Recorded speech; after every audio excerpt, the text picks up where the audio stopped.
My name is Bob Doman. I'm the founder and director of the National Association for Child Development. This little video is one of a series of videos we're doing relative to issues and understanding how to address issues and maximize the potential of children with Down syndrome.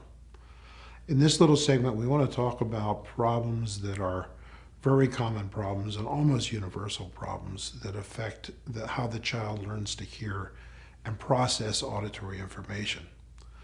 Many of the children have structural problems associated with the ears, specifically problems with the size of the eustachian tubes, issues with small ear canals, and problems associated with fluid in the middle ear.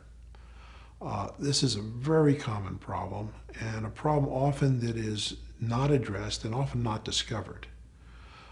Typically, our children, if there's any concern about the hearing, get an audiogram, a test to determine what they hear. And, as we'll discuss in later videos, this isn't necessarily very conclusive information. Relative to these structural problems, the more important testing is what's called a tympanogram. This is a very simple little test to indicate whether or not there's fluid in the middle ear.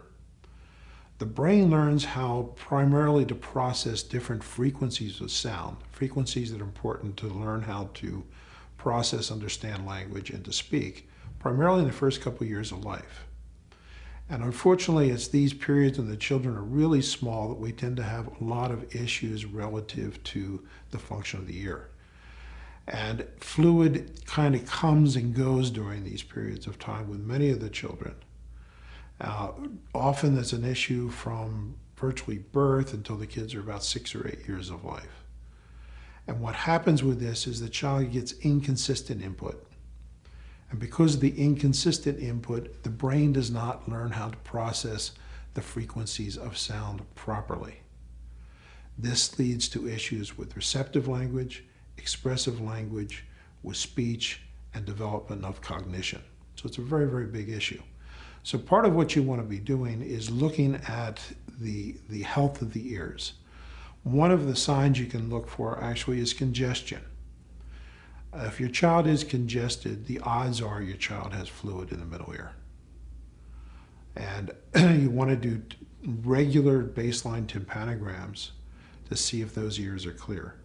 One of the more common culprits and causes of these issues are actually dairy products.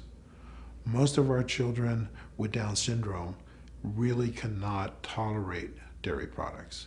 It produces mucus, and that mucus produces issues with fluid with the middle ear. If we do not have the structure working as it should, the ear working as it should, we're not going to get the proper information to the brain, and then the brain is not going to be able to develop and utilize information as it should to produce the function you all want. The function being your child learning to understand what you say, your child learning how to articulate and speak clearly, your child developing good language skills, and your child developing good cognition. Okay, so these are all very important pieces, very, very important things that you need to be aware of and address as parents.